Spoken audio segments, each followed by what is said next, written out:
Hoje nós vamos fazer um bate-papo aqui sobre TDD na prática. Tá? Então, a ideia é trazer o TDD para mais perto do desenvolvedor. Por quê? Quando eu bolei essa apresentação, eu percebi muita gente querendo fazer TDD e fazendo alguma coisa que parecia TDD, mas não era. Né? Às vezes resolve. Às vezes só o teste unitário, assim, sem muito método, resolve. Mas em muitos casos não. E às vezes em muitos casos começa a ser um impeditivo até. Né? Então eu falei, eu vou trazer esses conceitos que eu aprendi na prática pelos meus anos de codar, igual o pessoal fala hoje, eu vou codar. Não gosto dessa expressão codar. Não é legal, não é bonito, não soa bem. Codificar. Então, pelos meus anos de escrevendo código aí, trabalhando com TDD, eu já implantei TDD em alguns clientes, algumas empresas, antes da BRQ. E deixa eu falar um pouquinho de mim agora, então. Opa, preciso pegar o jeito dessa tela. Bom, eu estou na BRQ há mais ou menos um ano, né? Hoje eu sou líder técnico funcional e já trabalhei com um monte de linguagem, já mexi com um monte de tecnologia. Eu trabalho com desenvolvimento para valer mesmo, desde 97. E tudo bem? Fica à vontade. Como amador desde 88. Então a maioria aí nem tinha nascido ainda, já programava. Tá? Mas eu faço isso que eu gosto. Eu já passei por muitas profissões e a que eu mais gostei foi desenvolvimento de software. Né? Então, nessas minhas andanças pelas empresas aí, eu acabei auxiliando de uns 10 anos para cá a implementação de TDD em algumas delas e deram resultados bem interessantes. Né? Às vezes funciona, geralmente funciona, graças a Deus, às vezes não funciona, e aí a gente aprende também com esses cases que não funcionam, inclusive eu vou falar sobre isso também. Tá? Então vamos seguir. Claro que tinha que dar problema na minha... Aconteceu alguma coisa aqui. Vou resolver. Não resolvi. Vamos lá. Vamos falar do que é TDD. Para quem não sabe, TDD, desenvolvimento orientado a testes. É claro que isso é uma maneira muito simples de definir uma técnica que não é tão simples, mas não é tão complicada. É uma questão apenas de a gente direcionar o trabalho da forma correta. Não desisto. Não funciona. Não desisto. Basicamente, TDD é escrever o teste primeiro, depois o código. Assim, muito basicamente. É claro que não é só isso, mas a premissa inicial é essa. Quando você vai desenvolver um software usando TDD, o que você faz primeiro? Você teste. Tá bom? Como já dizia Tony Stark, às vezes você tem que correr antes de aprender a andar. Certo? Eu sou nerd, tá, gente? Adoro referências a Vingadores, Star Wars e afins. Acho que está com muita descrição. O TDD você pode melhorar muito a forma como você pensa o seu código. Por quê? Porque você passa a pensar em como eu vou testar o código, como eu vou escrever o código para que eu consiga testar algo mais eficiente. Quando você pensa assim, você já pensa em desacoplamento, né? Você já pensa em interface, você já pensa em conceitos que, se você estivesse ali digitando e escrevendo código rapidamente, você às vezes deixaria passar aqui. Né? Eu estou falando assim, gente, de uma forma genérica. Tá? Eu vou tentar trazer exemplos práticos, mas de forma genérica para qualquer linguagem. Não vou falar de uma linguagem específica. Tá? Apesar de essa apresentação ser originalmente para jogar com C#, mas eu fiz com que ela ficasse mais voltada ao conceito da prática e não a uma linguagem prática em si. O TDD... Só vou fazer um favor que o som está ruim. O som está ruim.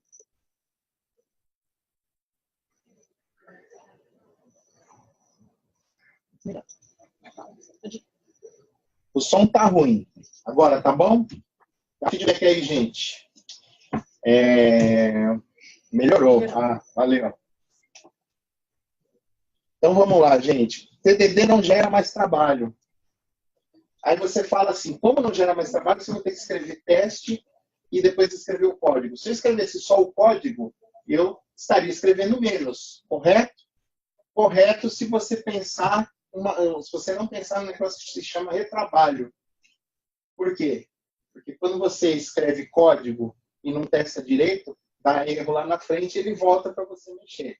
Então, a quantidade de código que você escreve pode ser maior, mas o trabalho que você tem é menor com o TDD. Tá? TDD é legal, é divertido. Por quê? Porque falar isso, a gente está querendo parecer meio, sei lá, querendo puxar a sardinha para o nosso lado, mas é que quando você, entrando um pouco na parte psicológica, quando você escreve um teste, escreve o código, passa o teste, você tem ali uma micro-realização pessoal, entendeu? Então aquilo acaba sendo legal. Pô, fiz esse teste, passou, fiz outro, passou. Ah, esse aqui falhou, vamos ver. Agora passou. Então você acaba no nível, como a gente estava falando, no nível das microtarefas de microserviços e tal, bem que não tem a ver com microserviço, mas microtarefas seria uma microtarefa psicológica também. E gera uma... É legal você ter essa experiência do TDD. Então vamos falar sobre, rapidamente, como é que funciona o TDD. Entrando um pouquinho mais a fundo, mas in a nutshell, na casquinha da nós. Como é que a gente começa TDD?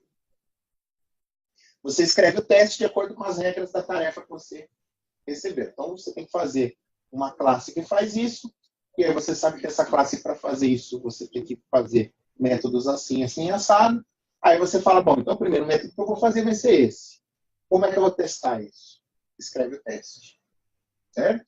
Escreve a classe de teste e o método de teste para aquele caso. Você vai escrever um teste. Não, eu vou falar sobre isso mais para frente. Tá? O ideal, na maioria das vezes, 4 testes para cada método. É o ideal, eu já vou explicar isso para você. Execute o teste. Ele deve falhar. Gente, desculpa que eu estou com uma tosse. Faz 7 dias que eu estou tossindo que nem um louco. Tá? Minha voz vai falhar. Eu vou tentar tomar água para melhorar, mas está ruim. Não é só o som que está ruim, não. Minha voz também. Então, claro, se eu não escrevi o método, o teste vai falhar, é óbvio. Mas faz parte. Vocês vão ver no conceito mais para frente. Depois você escreve o código para que ele passe no teste. Somente para que ele passe no teste ou nos testes. Tá? Aí você executa o teste, ele vai ficar verdinho, vai passar. Ok? Aí você refatora o código. Ou seja, você fez o teste de uma forma bem besta para ele passar no... Você fez o método de uma forma bem besta para ele passar no teste. Agora você vai melhorar ele o máximo possível, deixar o mais simples possível. Só para ele passar no teste e resolver o problema. E aí você roda o teste e ele tem que passar. Refatoração é isso. Você escreve uma coisa, você reescreve o método, mas a entrada e a saída continuam as mesmas. Então, se eu tenho um método soma, que entra 2 e 3 e sai 5, eu posso fazer o que eu quiser lá dentro, desde que entre 2 e 3 e saia 5. Ok? Então, vamos entrar mais a fundo nesses conceitos aí. Escreva os testes de acordo com as regras da tarefa. Então, toda tarefa em TDD inicia com teste. Leia com atenção a tarefa e isso acaba você estudando um pouco melhor a documentação. Você vai ter que pensar não no código que você vai escrever, mas no teste que você vai ter que fazer.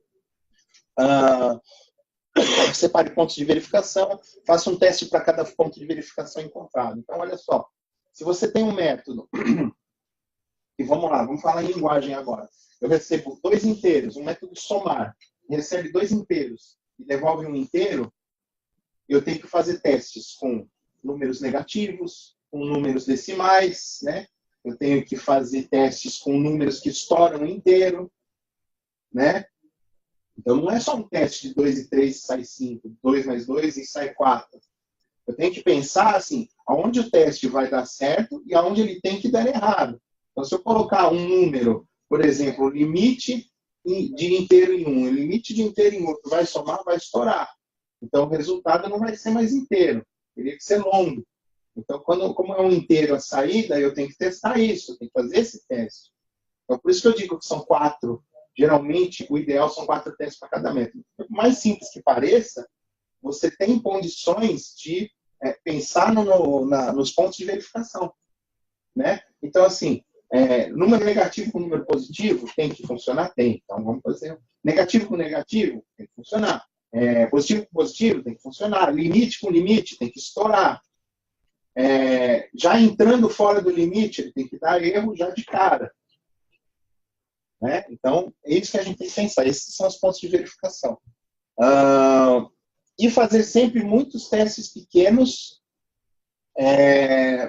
pequenos e curtos. Então, ao invés de você fazer um teste e você tem vários asserts embaixo, asserts para quem não sabe, o assert é a classe ou o método da classe de teste que fala para você, olha, verifiquei e passou, verifiquei, falhou, verifiquei e para passar tem que ser igual a tanto, verifiquei, para falhar tem que ser igual a tanto. Então, isso é o assert. Então, o ideal é que você faça um teste, um assert. Um teste, um assert. Às vezes você precisa de 2, tipo, você precisa ver se aquele cara que retornou não é nulo e se aquele cara que retornou tem um valor tal. Aí são 2 asserts. Mas não faça um teste para verificar tudo. Limite positivo, limite negativo, exceção. Não, isso não é legal. Né? Você colocar 10 asserts lá, não é legal. A não ser que isso seja necessário para você testar uma funcionalidade. Tá? O ideal é isso. Poucos testes pequenos, com poucos asserts dentro, de preferência 1. Então vamos lá. Execute o teste. Ele deve falhar, lógico. Como não existe nenhuma estrutura construída, todos os testes que você construir têm que falhar. Caso o teste não falhe, a funcionalidade a qual ele se refere é tão óbvia que não precisa ser desenvolvida. Então você já mata um teste de requisito aí. Você já está fazendo um teste de requisito. Se você escreve o teste, não existe o código, e o teste passa, você não precisa desenvolver. Tá vendo? Você já começa a entender um pouco também de teste de requisito. O pessoal de teste adora isso, né? Que você já está entrando um pouco nas camadas do V-Model, né? Não sei se você já conhece esse conceito do modelo V que eles usam em teste. Então, o modelo V é o seguinte, para cada etapa de desenvolvimento existe uma etapa de teste correspondente. Né? E essa etapa dos requisitos entra aqui no planejamento. Né? Então, quando você pode ter erro nos requisitos. E tem que ter teste para testar esses requisitos. Então, o pessoal adora, porque a gente acaba pegando um erro de requisito. Você escreve o teste para ele, e o teste passa sem ter código, não precisa desenvolver. Ok? Então, vamos lá. Escreva o código somente para passar nos testes. Então, você vai fazer o mais enxuto possível, o mais reduzido, o mais simples possível. Né? A melhor forma de atingir esse objetivo é fazendo exatamente o que o teste exige.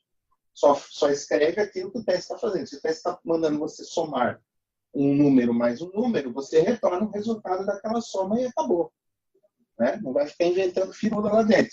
Nenhuma funcionalidade deve ser predita em qualquer ponto do código. Eu não posso pensar assim, mas então, aqui eu tenho que ver que o cara pode querer fazer uma soma com 3 números e não sei o quê. Então, cara, o que está pedindo? A soma de 2 números? Faz a soma de 2 números e é isso. Tá? Execute os testes. Aí eles vão passar. Eu já desenvolvi. Fiz o mais simples possível que tinha que fazer. E roda o teste vai passar. Se não passar, você desenvolveu errado. Desenvolveu, certo, vai passar os testes. Se todos os testes passarem, significa que todos os requisitos dessa tarefa estão funcionando de acordo, óbvio. E aí a gente vai para a próxima etapa, que é a refatoração.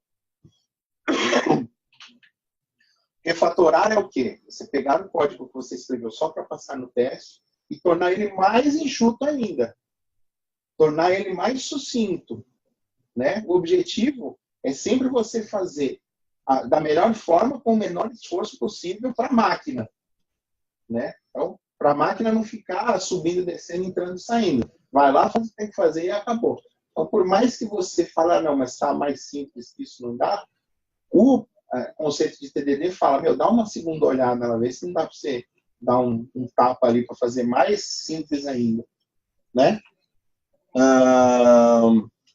E lembrando sempre que refatorar a mesma entrada deve gerar a mesma saída. Se mudar, o teste vai falhar. Então, se o teste falhou, é porque você fez caca, volta e arruma. E aí, repete tudo. Terminou, próxima tarefa. Né? Então, e aí você vai separando por tarefas e aí você acaba criando microtarefas. Você acaba criando... o TDD é legal porque você começa a separar, começa a pensar assim, cara, eu tenho um método desse tamanho, que eu preciso fazer um monte de coisa, ir no banco, buscar não sei o quê, mandar e-mail. Né? Como é que eu vou testar isso? Você já está pensando antes de escrever. Aí você fala, cara, então vamos fazer assim, vamos pegar a lógica do negócio aqui. Aí tem um cara que vai enviar e-mail, beleza, eu separo. Aí tem um outro cara que precisa chamar banco, eu separo. E aí eu vou testar eles individualmente. Né?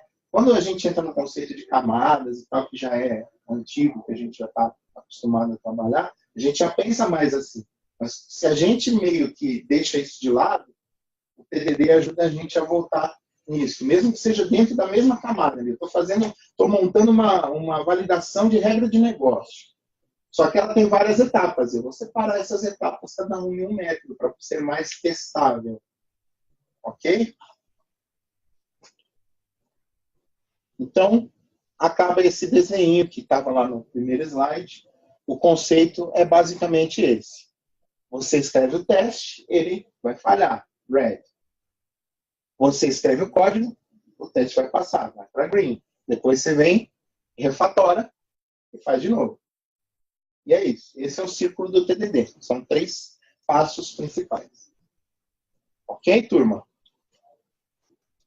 Uma coisa que eu falei aqui, do manter o código simples, é o princípio do KISS. Vocês já conhecem o princípio do KISS? Keep it simple, stupid. Mantenha simples, idiota. Né? A gente tem mania de querer inventar moda dentro de código. Não façam isso. E o TDD é bom porque ele ajuda a gente a pensar nisso. Aí ele fala, putz, eu preciso fazer só o que o teste pede. O que eu pensei o teste? O teste tem que fazer isso. Então, eu vou fazer isso. Né? E aí a gente, tornando as tarefas em microtarefas, a gente consegue criar uma eficiência maior mantendo coisas simples. Ok? E também entrando em um outro ponto que é o YAGNI, que é you aren't gonna need it. Você não vai precisar disso. Tá? Quem precisa de um rebobinador de DVD? É que vocês não lembram, na época de vocês, a maioria aqui, não tinha, vocês não viram VHS.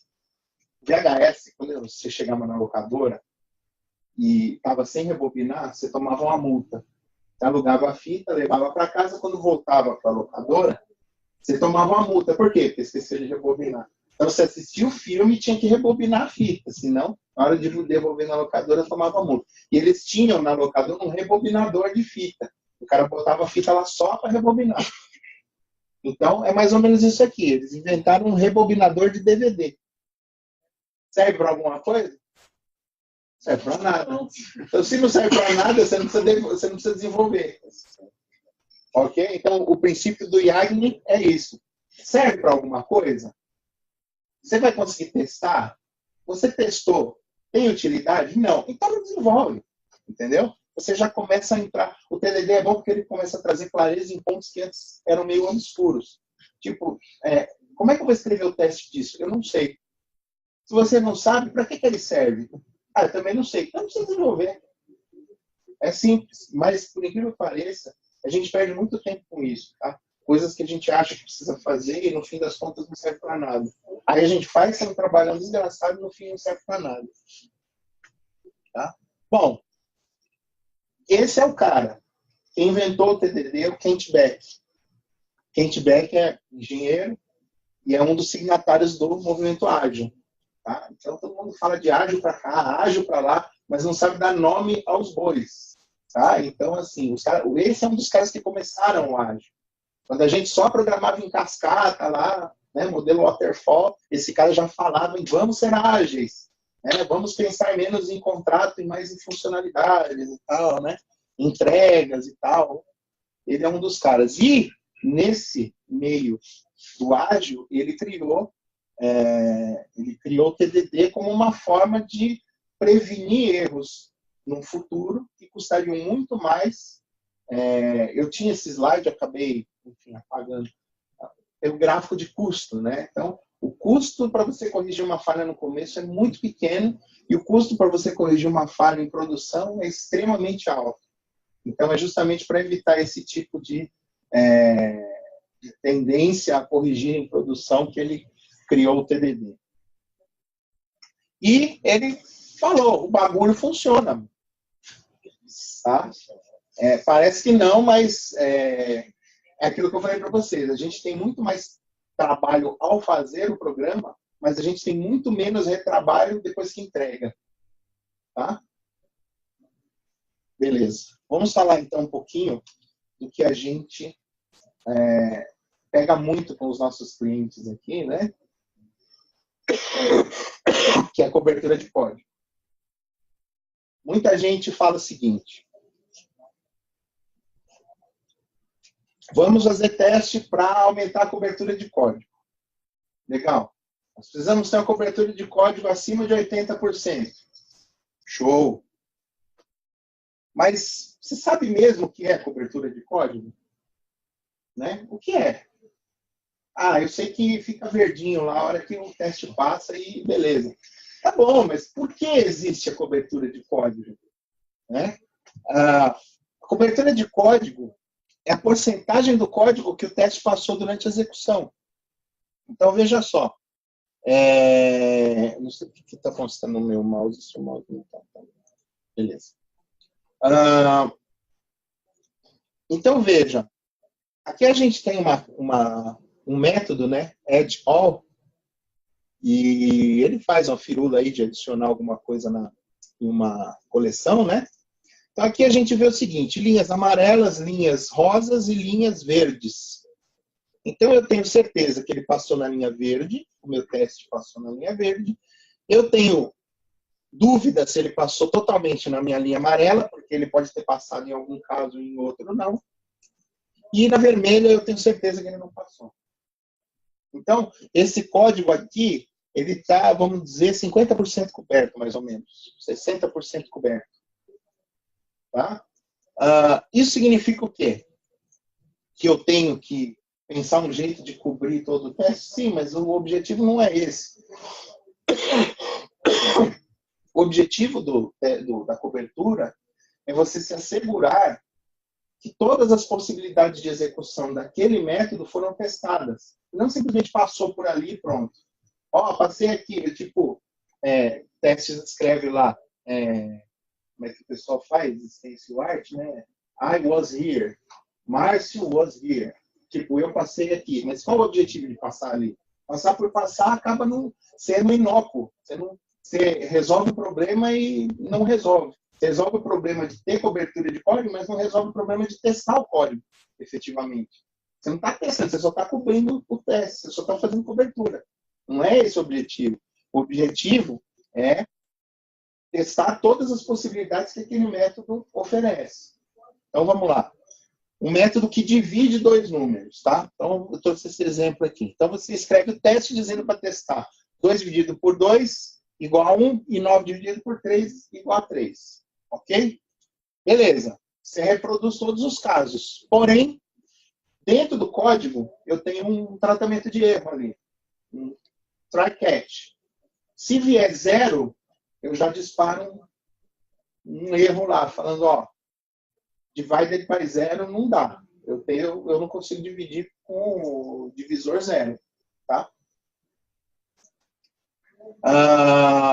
Só que no meu teste eu não criei um teste para testar o código lá, o catch. Eu só estou testando a parte de cima do código, que é a divisão dando certo. Quando a divisão der errado, eu não testei. Então, está faltando cobertura nesse código. Ok? O código tem um trecho que não foi previsto no teste. Provavelmente isso acontece quando eu tenho que escrever teste unitário em código já feito. Não é um TDD, é simplesmente um teste unitário. TDD, lembre-se, não há nenhum problema em fazer teste unitário para código que já existe. A desvantagem é que quando eu uso o TDD, eu penso o código no teste. Então, isso me facilita muitas coisas, a gente já vai ver também. Então, duas situações aí. O seu teste está incompleto e o seu código possui regras a mais. Porque ou você escreveu a regra depois que escreveu o teste. Olha só, imagina que eu estou escrevendo esse teste. Aí eu falo assim, eu tenho que testar o cara que divide dois números. Aí eu falo, eu vou botar lá 2 dividido por 2 igual a 1, 9 dividido por 3 igual a 3. Beleza, passou. Aí quando eu estou escrevendo o código, eu falo, putz, mas é verdade, eu preciso testar o zero, né? Se vier zero, tem que dar pau. Só que eu esqueci de atualizar o teste. Então vai ficar duas coisas erradas. O teste que não cobre o código e o código que tem regras a mais que o teste. Então a solução é criar o teste, o 3 dividido igual a zero, por exemplo. Né? O resultado deve ser um objeto do tipo divided by zero exception. Eu consigo pegar exceções no teste unitário. Eu consigo falhar um código propositalmente para ver se ele falha e falar, legal, o que eu estou esperando é a falha. Eu quero que ele me dê uma exceção. Tá?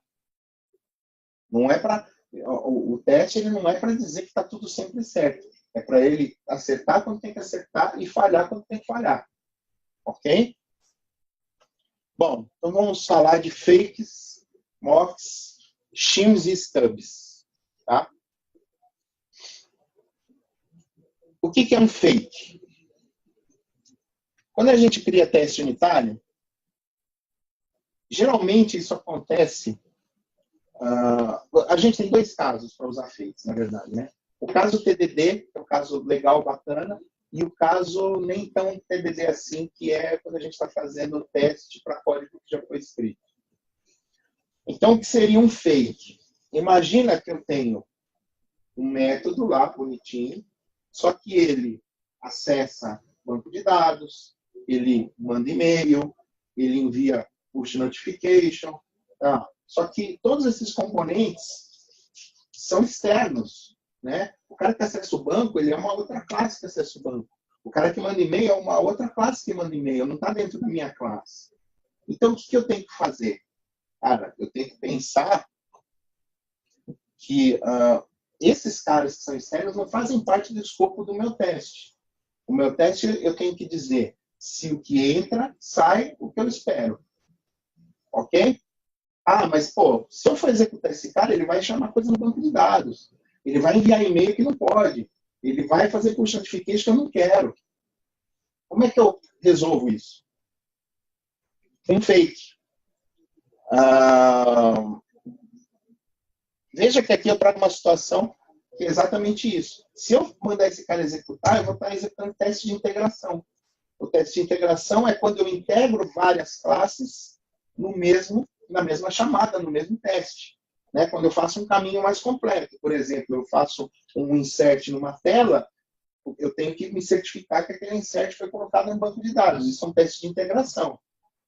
Agora, quando eu estou fazendo teste unitário, não é minha responsabilidade fazer esse teste. Eu tenho que testar só aquele método e acabou. Então, eu não quero mexer com banco, com e-mail, com nada disso. Então, o que eu faço? Eu crio uma classe fake. Eu crio uma falsificação. Tá vendo? Perfuminho, Boss, né? Controle não é Sony, é SQMY. Gillette. É uma falsificação. Então, fake, o próprio nome diz, é uma falsificação de um trecho de código ou de um objeto que é usado dentro do meu código que ele tem que fazer uma chamada para algum cara externo, só que eu falsifico essa chamada.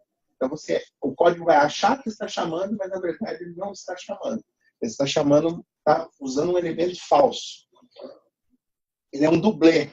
Então, quando o código sendo executado, ele olha para aquele objeto, ele fala, puxa, legal, esse cara é o cara que eu vou usar. Aí vai e faz a chamada. Porque ele tem a mesma estrutura que ele está esperando ter.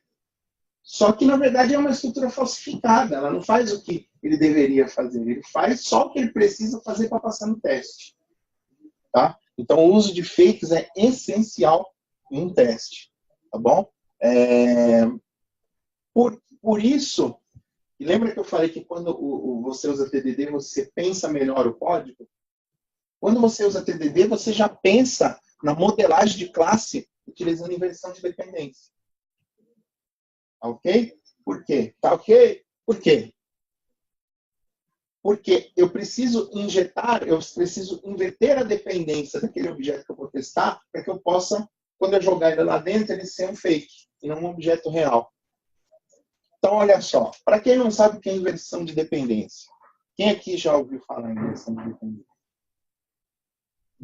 Eu vou ter que explicar para a galera. É o seguinte, galera. Imagina assim.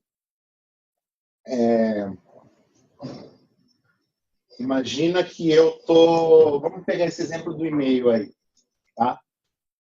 Eu tenho que chamar um método e esse método vai fazer uma continha lá e vai mandar um e-mail para uma pessoa. Só que no teste ele não pode mandar um e-mail. Então, o que eu faço? O que é inversão de dependência? Quando eu for chamar um método, eu passo para ele o objeto que vai mandar o e-mail. Ao invés de eu chegar e falar, olha, vamos criar um novo enviador de e-mails, enviador ficou feio, né? Um novo cara que vai enviar e-mail, né? E agora você manda o e-mail, eu falo assim, olha, você não precisa criar um novo, eu estou te passando o cara que você vai usar para mandar esse e-mail. Ele já vai prontinho para você, você não precisa fazer nada, só chamar ele para enviar o e-mail. Ok? Eu estou invertendo a dependência daquele método. Ou seja, ao invés de eu criar dependência do enviador de e-mail dentro dele, eu estou passando a dependência para ele. Eu estou invertendo a lógica. Em vez de ele criar lá dentro o enviador de e-mails, eu passo de fora. Quando eu passo de fora, eu posso passar um cara de verdade ou um cara de mentira. Ele não vai saber a diferença. Porque eu vou usar uma interface para fazer isso. Tá? Aqui está um exemplo. Ó. Até coloquei. Eu tenho aqui um cara que eu chamei de console, que é uma interface e-console. Tá? Esse e-console, ele está implementado nessa classe aqui, stream-console. Inventei, tá, gente? Não tem nada a ver com a vida real. Tem a ver, mas é só um exemplo, tá? Então, eu estou criando um objeto de uma classe que implementa essa interface e-console. Tá bom? Então, aqui eu enxergo o e-console. Eu não enxergo um stream-console. Eu enxergo um e-console. Aí, o que eu falo? Eu vou criar um novo cara dessa classe writer, que está ali embaixo, e vou chamar o método print. Só que quando ele chamar esse método print, eu vou passar o console que eu criei aqui fora. Por quê? Porque quando eu chegar aqui dentro, ele vai falar... Quando eu chegar aqui dentro, ele vai falar, olha, meu amigo, você vai receber um cara do tipo e-console e você vai usar ele para escrever Hello World. Isso aqui é inversão de dependência. Por quê? Eu poderia falar para ele, olha, você vai criar um new stream console aqui dentro e vai enviar, vai escrever Hello World. Aí eu estou fazendo uma dependência forte aqui. Fazendo dessa forma, eu estou invertendo a dependência. Eu estou passando a dependência para quem está me chamando e não para mim. Então, o que eu receber aqui, eu sei que é o cara que eu tenho que usar para escrever a mensagem. Pode ser fake e pode ser real. Eu não vou saber. Fazendo assim, eu estou pensando TDD. Eu estou pensando em como testar esse cara. Porque quando eu for testar, eu falo, eu jogo um fake aqui. E aí ele não vai fazer nada. Eu só sei que ele fez. Ok? Deu para entender mais ou menos? Então eu tiro, a Larissa está com cara de...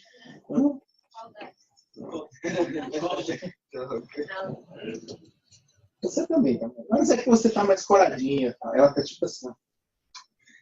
Tipo, ó, entenderam? Então, assim, quando eu preciso dar um new em algum cara para criar realmente aquela instância, eu dou new em quem vai chamar a minha classe e passo ele como referência. Isso é a inversão de dependência. Também chamam de injeção de dependência. Tá? São conceitos parecidos. Então, basicamente é isso aqui. Ó. Ao invés de soldar a torradeira na linha elétrica, eu faço uma tomada e um plug. Certo? Então, eu posso botar uma torradeira, posso botar uma televisão, posso botar o carregador do meu celular. Ok? Então, a função da tomada é fornecer energia. A função do plug é captar energia. Então, aí eu faço essa adaptação. É isso que é uma interface. Tá? E isso aqui é mais ou menos o princípio da inversão de dependência. Eu não vou soldar a lâmpada na tomada. Eu vou e coloco ela numa tomada. Ok? Ou seja, a modelagem deve se utilizar de interfaces para que possamos trocar uma classe real na implementação para uma classe feita no teste. É aquilo que eu falei.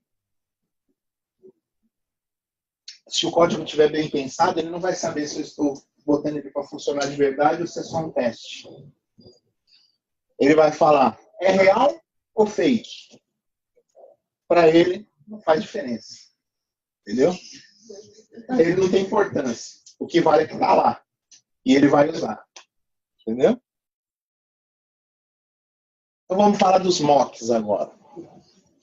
Os mocks... Os mocks, eles são os frameworks que a gente usa para fazer fakes. Um dos frameworks, né? Então, por exemplo, para Java tem o Mockito, para .NET tem o Mockio. E cada linguagem tem lá o seu framework para fazer os mocks. Os mocks, eles acabam sendo a forma mais eficiente de você testar um código com injeção de dependência, com inversão de dependência. Tá? Então, quando o código está bem estruturadinho, você vai e cria um mock. Por exemplo, tem uma classe lá dentro para enviar e-mail. Você, ao invés de injetar uma instância real, você injeta um mock. E aquele mock, você pode chegar para ele e vai falar, olha, você tem um método lá de setup, e aí você fala assim, olha, meu amigo, quando chamarem aquela classe de envio de e-mail, você faz de conta que envia, retorna um ok, mas você não vai enviar nada. Beleza? Então, isso o mock faz.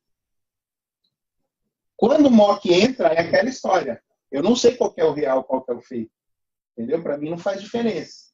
Eu vou usar como se fosse real, mas eu não sei se é real ou se é fake. O que ele vai fazer por dentro só diz respeito a quem definiu no teste. Tá bom? Eu já falei isso, que eles geralmente se usam de interfaces, né? Então você cria, os mocks criam instâncias de interfaces para ser injetado no código a ser testado. Tá bom? E você define ele no setup. Ok? Então, aquele exemplo que eu acabei de dar, o classe de negócio chama classe de dados para obter uma lista de objetos do banco de dados. Isso do banco de dados eu não falei. Imagina se a gente está testando, por exemplo, lá, um modelo 3 camadas que a gente está acostumado. Né? Então, você tem apresentação, negócio e dados. Um modelo clássico assim, que a gente está cansado de ver por aí. Então, imagina que eu estou testando uma classe de negócio. Essa classe de negócio ela tem que ir no banco de dados buscar uma informação para poder me devolver. Só que eu não posso chamar banco de dados, é um teste unitário. Estou testando só esse cara aqui. O que eu faço?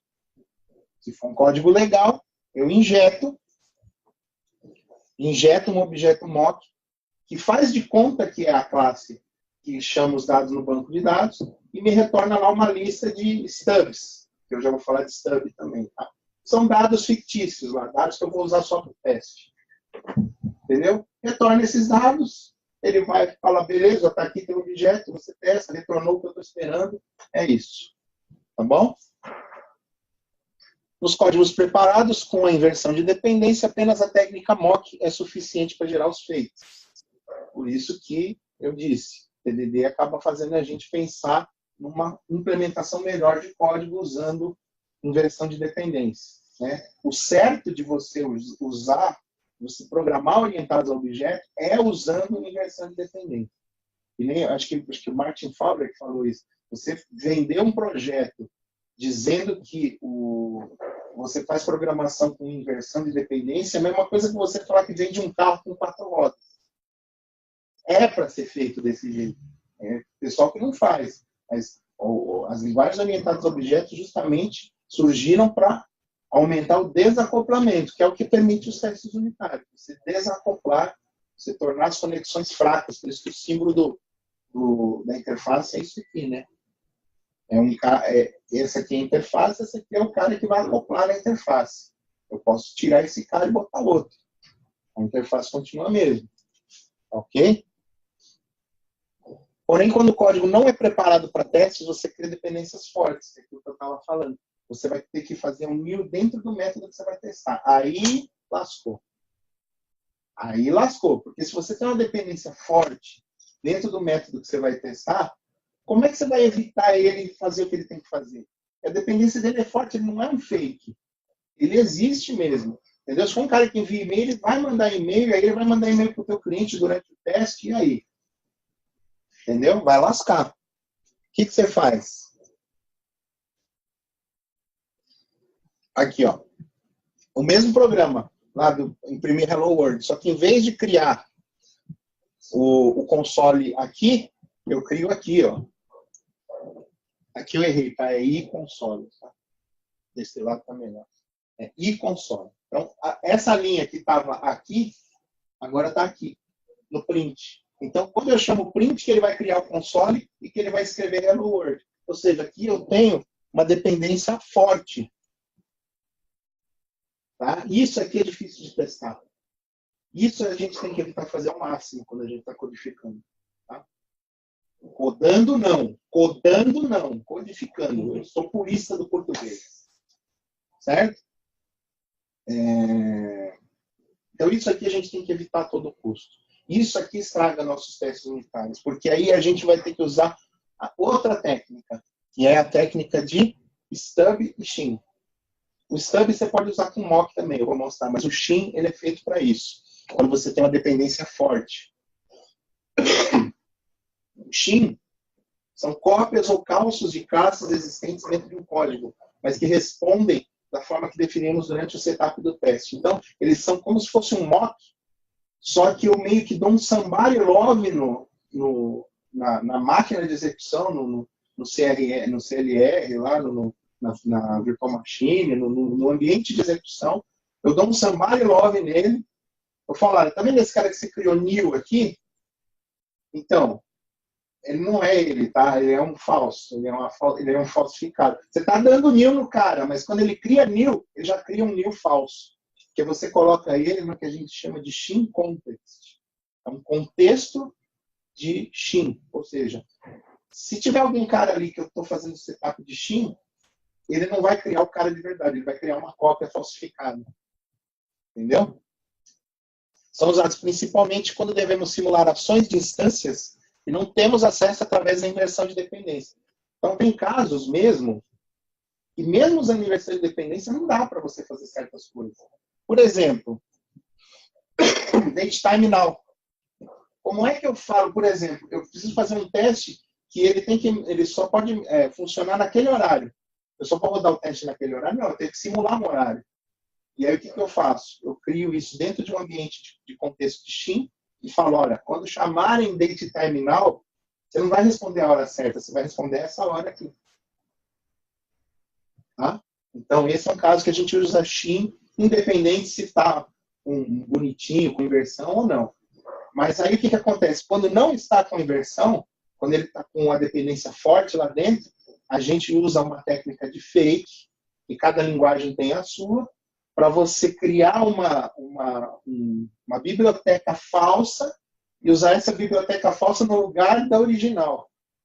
Entendeu? Então, é um belo de um somebody love. Você vai ter muito mais trabalho para testar tendo uma dependência forte do que não tendo. Tá? E o stub? O stub ele é um objeto de valor para ser usado dentro de um teste, mas que não é um objeto real. Tá? Então, por exemplo, se eu pegar um shim de um cara que vai executar uma venda e, na verdade, eu estou testando um método de execução, realizei uma venda, fiz as validações, vou enviar um e-mail. Esse cara que envia o e-mail pode ser um shim. E o resultado do envio de e-mail é um stub. É um e-mail que não existiu, mas que eu vou criar para fins de retorno de teste. ok? O stub é um cara mais, tem a ver mais com o valor e o shim tem mais a ver com a funcionalidade. Tá bom? Apesar de que quando vocês forem usando shims e stubs, vocês vão conseguindo saber onde que encaixa um e onde encaixa o outro. Tá? Mas basicamente é isso. O stub tem mais a ver com o valor de teste e o shim tem mais a ver com a funcionalidade de teste quando a gente precisa enganar o código com dependência forte. Tá bom? Quanto tempo mais eu tenho? Pode falar. Tá. Já está quase 1 hora, hein? 1 hora. Mas está acabando. Eu falo muito, né, gente? Vocês podem perguntar, tá? Perguntas estão abertas, tá? No caso, eu moco as outras classes, mas se o método chama outro método, eu também moco. Isso está correto? Tá correto. Você tem que pensar assim, ó. Vou testar esse método. O que sair daqui é mocado. Não pode sair. Agora, por exemplo, uma coisa que acontece. Eu tenho um método aqui público que eu vou testar. Esse método público, ele chama um outro privado dentro da mesma classe. Como é que eu faço? Se você conseguir testar o método privado, testa separado e moca. Se não conseguir, pode testar os dois juntos, porque eles estão dentro da mesma classe. Não é o certo, mas está dentro do conceito. Você não está saindo da tua classe. Você está ali dentro. Tá? Mas se saiu da classe, é mock. É fake, tem que usar fake. O mock é um tipo de fake. Fake é o conceito, né? Então tá aqui, ó. Obrigatoriamente tem que usar o asset no método de teste. Depende da linguagem, né? Tem frameworks que vão ter asset, tem frameworks que não vão ter. Agora, o asset é o cara que vai te garantir que o teste está do jeito que você quer. E ele retornou o que você queria. Se você, por exemplo, tem um teste que é só para você ver se ele passa ali sem erro, e beleza, não precisa ter asset. Tá? Agora, se tem teste que você vai testar se ele passa, para ver se teve alguma exceção, aí, por exemplo, você tem que decorar o seu método de teste dizendo que vai disparar a exceção. Também não usa asset. Entendeu? Então, o conceito é esse. Ó. Mock, shim e stub são fakes. E aí você usa a técnica que for melhor para você naquele momento. Tá bom? Vamos falar uma coisa que ninguém fala. Ninguém fala sobre isso, mas é hiper importante. Nomenclatura de testes. Por quê? Como é que você dá nome para um teste? Tipo, método, teste 1. Método, teste 2. Não é assim que funciona. Aí você vai ter um trabalhão, você não sabe o que aquele teste faz. Então, qual é a forma de você dar nome para um teste para saber o que ele faz? Você diz o nome. Você deve pensar numa forma que o próprio nome seja a documentação do teste. Por quê? Porque você vai abrir o teu editor de teste lá, o teu ambiente de desenvolvimento, vai ter 1 trilhão de testes lá para você ver. Você pode até separar por classe e tal. Olha, esses testes são da classe tal. E esses são da classe tal. Beleza. Mas se você souber o que os testes fazem, você olha aquilo lá, o teu código está documentado. Você sabe exatamente o que todos os métodos fazem. Você tem uma documentação de código, sem precisar documentar. Legal, né? Ninguém gosta de documentar código. Né? Alguém gosta? Alguém aí gosta de documentar código? Primeiro, código bem escrito não precisa de documentação. O próprio código é a documentação, certo, seus pamonha? Né? Código bem escrito não precisa de linhas de comentário. O próprio código já é autoexplicativo. Tá? Então, esses conceitos são importantes, tá, gente? A gente não dá nada. Isso aí a gente não aprende quando está aprendendo a linguagem, está lá na faculdade, fazendo curso. Mas de tanto apanhar, a gente percebe que, isso acaba sendo uma coisa importante. Você percebe que tem diferença. Quando você pega um código, você fala, cara, você quer que eu explique para você? Você olha o código todo explicado. Assim, o código já se explica. Você fala, não, eu já entendi. Agora você pega o código, tem 800 linhas de comentário e 3 de código. 20 linhas de comentário e 1 de código. Caramba, eu vou perder o dia só para ler os comentários. O código é tipo XPTO igual a ABC mais 1, 2, 3. Os caras não fazem versionamento usando comentário. Versionamento usando comentário. É umas coisas lindas, velho. Comenta o código antigo, escreve o novo embaixo. É uma maravilha, né? Então, olha só. Quando você olha para uma lista gigante de testes, você rapidamente identifica qual classe ele testa, qual método da classe ele testa, o que é a entrada do teste e o que deve ser a saída do teste. Então, vamos ver. Ah, você fala, pô, mas é muita coisa para escrever no código. Meu teste vai ficar com o nome desse tamanho. É, tipo, shell do DOS, que não pode ter mais de 256 caracteres. Dane-se, velho, que vai ter muita letra ali. O importante é que seja semântico, o importante é que você bata o olho e sabe o que ele faz. Não tem problema se tem. É lógico que você não vai fazer 10 quilômetros, né?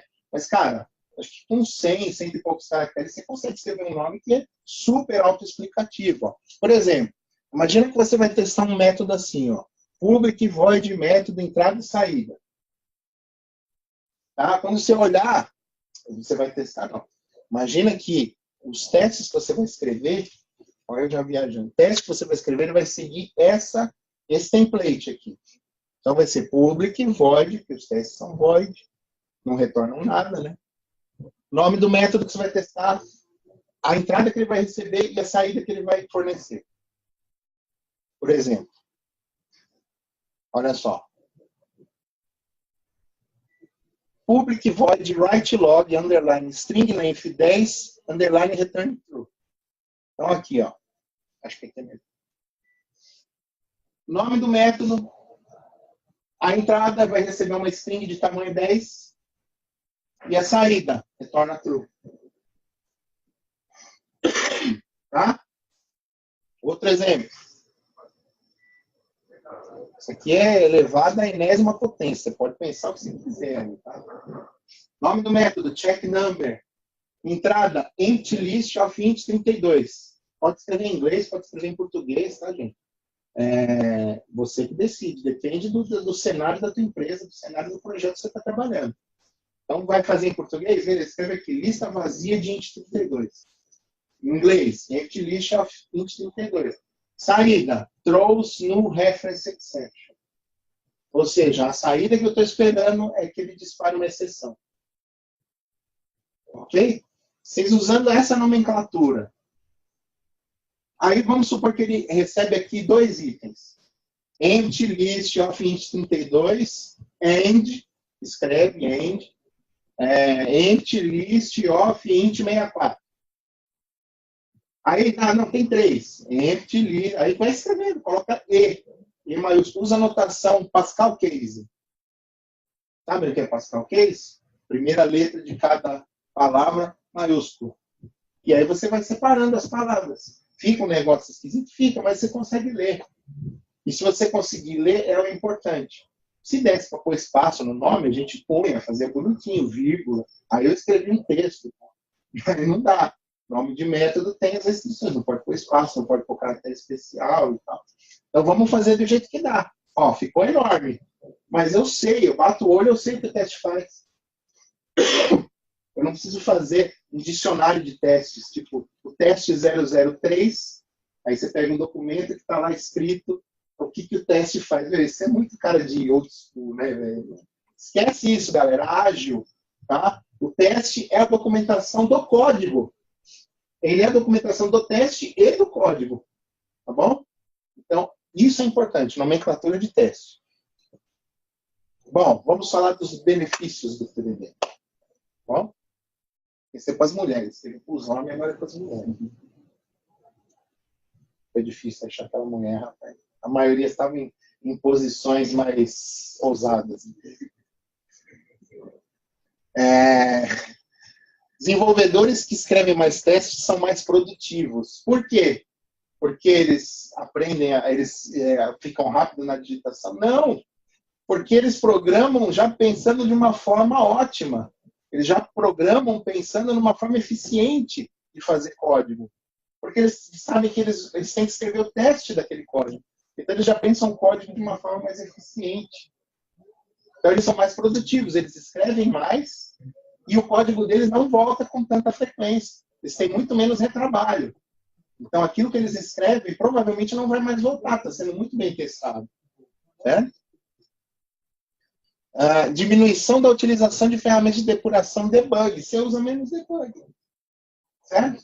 Se você tem pontos pequenos, métodos menores para testar, o desenvolvimento daqueles trechos de código é mais simples. Você não precisa ficar indo passo a passo para ver o que está acontecendo com tanta frequência. Você, lógico que vai precisar fazer debug.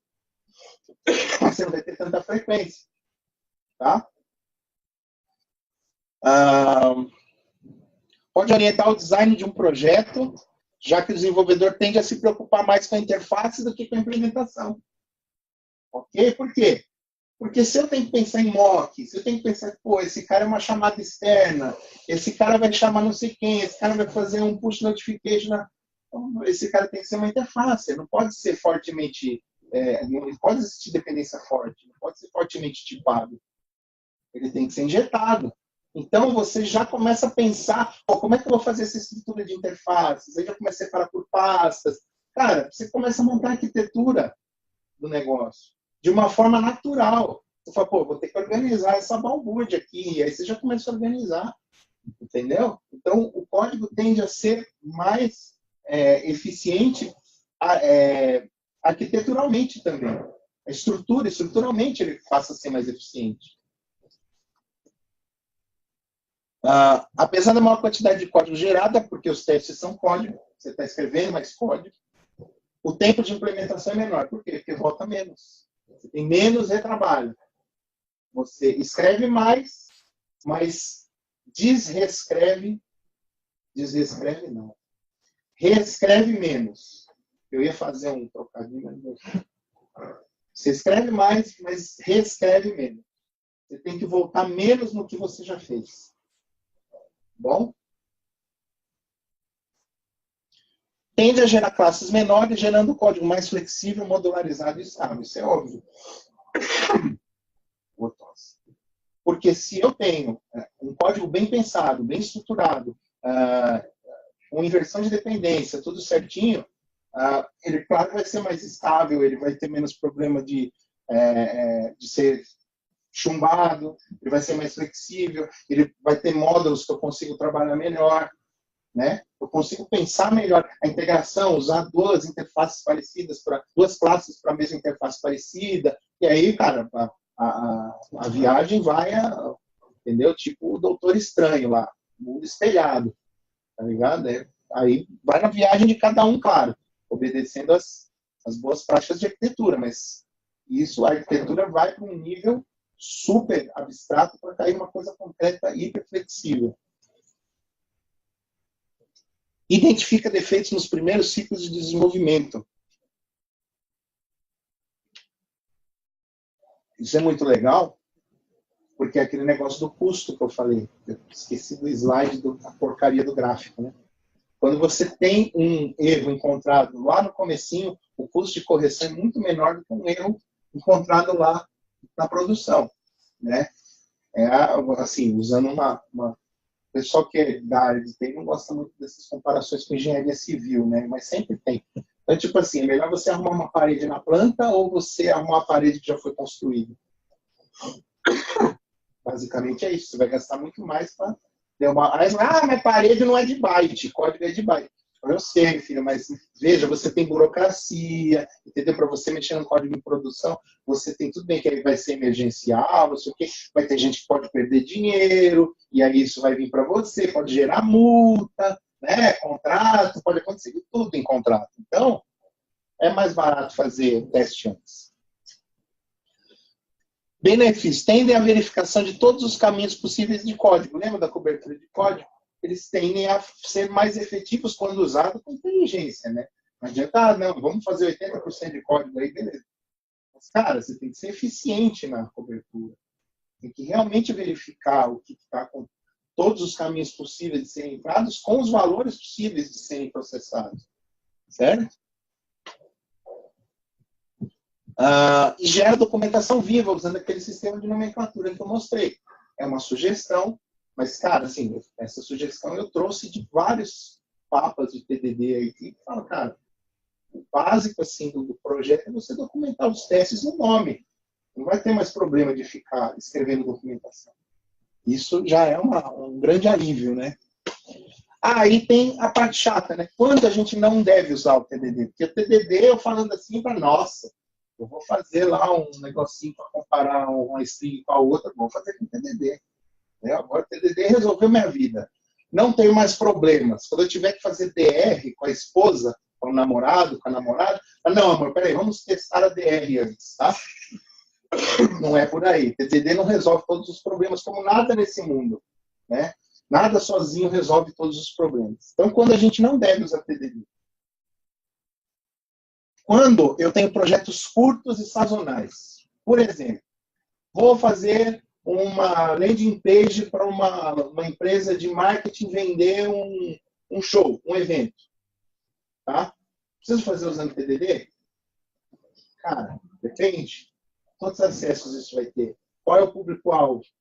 Né? Você vai ter, cara, se for uma página com troca de informações ali, tipo, recolher para fazer lead, recolher informação de e-mail, tal, não sei o quê. Eu preciso fazer os testes básicos de usabilidade, mas não preciso fazer TDD. Tá? É uma coisa que eu tenho que entregar rápido, vai durar pouco tempo. O TDD ele é vantagem para projetos que têm um longo timeline de utilização, né? Uma longa perspectiva de utilização. Então, estou fazendo um projeto hoje, eu vou demorar 6 meses para fazer esse projeto, mas a ideia é que ele dure mais uns 5 anos, aí, uns 4 anos. Né? Então, aí vale a pena usar TDD, porque a implementação disso tem que estar meio que salva de falhas, para não gerar tanto retrabalho quando estiver em produção e tal. Mas para projetos curtos, não. O cara vai viver 2 meses ali. Eu vou deixar 2 meses a página do ar para o Lula Palusa lá. Sei lá, para o diabo que carrega lá. Tá? Vai ficar 2 meses no ar e vai acabar. Não vou mais usar para depois, para mais nada. Então, acabou. Né? O prazo é curto para desenvolver, o prazo é curto para viver. Ele tem os dias contados, então não compensa. Provas de conceito. Eu não vou ficar fazendo... Todo mundo sabe que é prova de conceito. Né? Eu vou desenvolver um negócio para ver se funciona. Eu tenho uma ideia, eu preciso juntar A com B e eu preciso de alguma coisa aqui no meio para me ajudar a fazer isso. Eu preciso só fazer um cara ali para ver se funciona. Eu vou usar TDD? Não. Eu faço o cara, vi se funciona, acabou. Joguei fora, aproveito ou não depois, aí é outros 500. Mas para prova de conceito não vou usar TDD. Muitos softwares muito pequenos. Eu vou fazer um software para, sei lá, eu preciso fazer uma transformação de dados, porque a gente usa muito em Big Data, tal, não sei o quê. Isso a gente faz com script hoje, mas antigamente tinha que usar um programinha. Pô, às vezes você não tem acesso a um ambiente. Você vai, vou fazer um programinha para pegar os dados que estão aqui nessa planilha, passar para cá, gravar assim, enviar e-mail. Uma coisa pequena ali, um console. Não vou fazer TDD para fazer isso. Entendeu? Onde a relação qualidade versus prazo não for relevante. Se o cara quer que você entregue um negócio muito rápido, e para ele não importa se está perfeito, maravilhoso, mas importa que faça o arroz com feijão, cara, você não vai usar TDD, tem que ser rápido. Go Horse. Se for um sistema Go Horse, velho, não dá para usar TDD. Tá? Então, Go Horse, XGH, essas metodologias consagradas, não são compatíveis. Vocês sabem o que é XGH? Esse é o problema, porque XGH é a única metodologia que vocês sempre usaram e nunca souberam que usaram. Né? Então, XGH é Extreme Go Horse. Você tem o Go Horse e o Extreme Go Horse.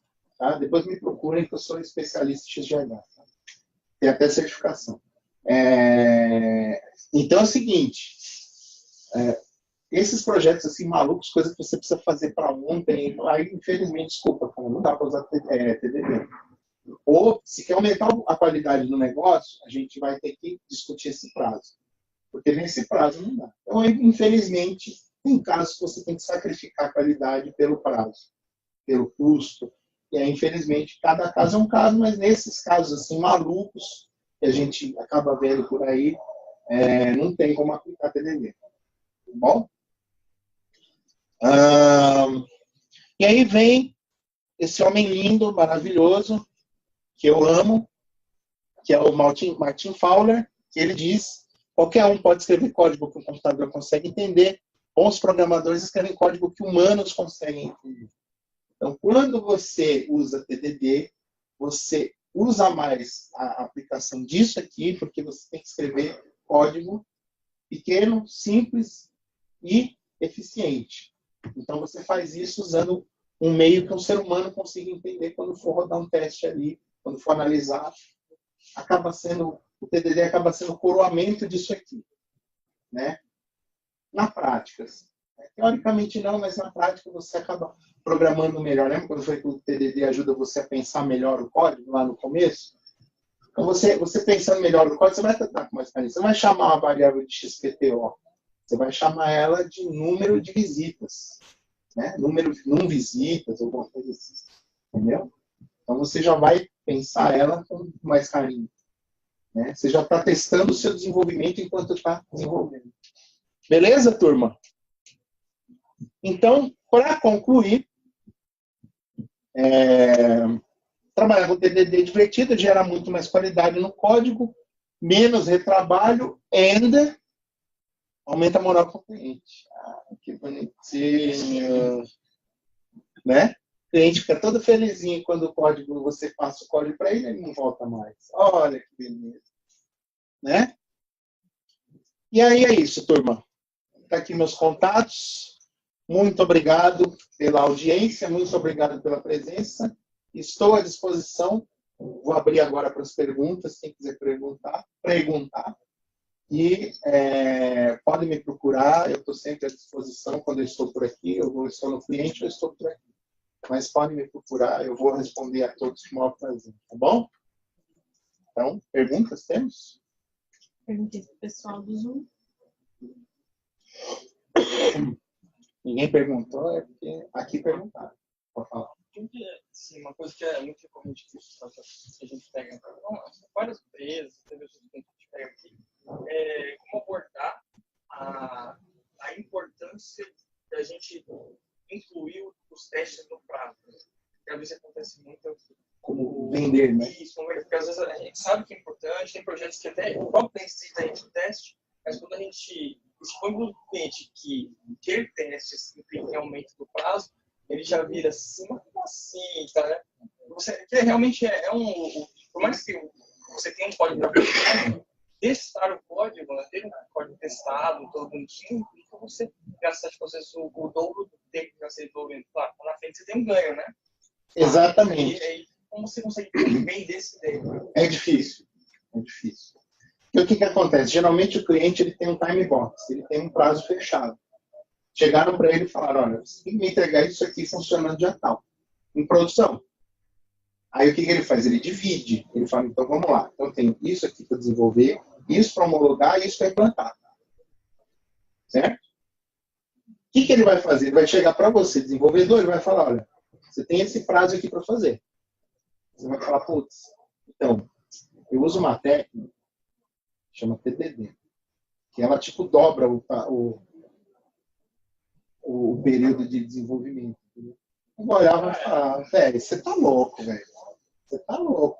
Você quer esse projeto? Então você faz aqui, velho. Você não quer, então você faz seu TDD antes que quiser. Na realidade é isso que acontece. O que você tem que mostrar para ele, convencer ele? E se ele shiftar um pouco aqui, se ele aumentar um pouco, não é nem shiftar, é aumentar. Se ele aumentar esse prazo um pouco aqui, ele pode diminuir esse prazo aqui de homologação. Então ele pega e vai fazer isso na homologação. Por quê? Porque não vai voltar tanto código assim. Entendeu? Eu não vou precisar ter retrabalho para corrigir, porque não vai ter tanta coisa para corrigir. Se você conseguir convencer isso para ele, que não é que você está aumentando o prazo, mas sim você está diminuindo o prazo de homologação, e para isso você precisa aumentar o prazo de desenvolvimento, aí você consegue vender para ele. Fala, não, legal. Por quê? Porque o meu prazo de entrega, a minha entrada em produção não mudou.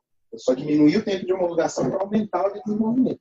É difícil convencer, mas dá para Ele aplicar todos os testes que ele aplicaria em caixa ruim. Deveria aplicar todos. Sim. Sim. Você ganha tempo. Você deixa de tropeçar em coisas que tropeçar em homologação. Por quê? Porque, veja bem, quando você só abrindo um parênteses maior aí, quando você tem período de desenvolvimento convencional, um período de homologação de testes normal, de qualidade, né, de QA, que eles chamam de QA, você vai pegar aqui em QA coisas tipo, olha, esse cara aqui, eu estou passando 2 e 2 nesse campo, ele está retornando 3. Entendeu? Coisa que se eu tivesse feito o teste unitário, teria pegado. Então, assim, aí o que acontece? Eu vou abrir um ticket aqui, para o cara corrigir aqui, aí volta. Então, aí você vai perder tempo para corrigir. Quando você faz o teste unitário, você pula essas etapas. Então, ele só vai testar, por exemplo, integração. Né? Então, a parte que daria pau, a parte que você acharia erro em desenvolver métodos, em coisas mais unitárias, elas não vão dar problema, ou não vão dar tanto problema quanto não. Agora, a parte de integração aí já é mais imprevisível. Aí sim, a homologação, a parte de QA, daria mais resultado. Dá mais resultado. Porque, realmente, essa integração ela tem que ser melhor testada, porque eu estou integrando partes. E nisso pode haver uma falha de comunicação, de requisito, alguma coisa assim. Então, eu projetei para fazer isso, e esse projetou para enviar isso. Só que ele envia e recebe uma coisa que não foi combinado. Aí sim, QA é ótimo para pegar esse tipo de erro. Agora, situações pequenas de coisas de métodos, aí com teste unitário a gente consegue matar muita coisa. Certo? Com TDD, mas não com teste unitário. Ok? Mais alguma? Mais alguém? Dou-lhe uma? Dou-lhe nada, né? Então tá bom, gente. Obrigado pela presença. Valeu mesmo.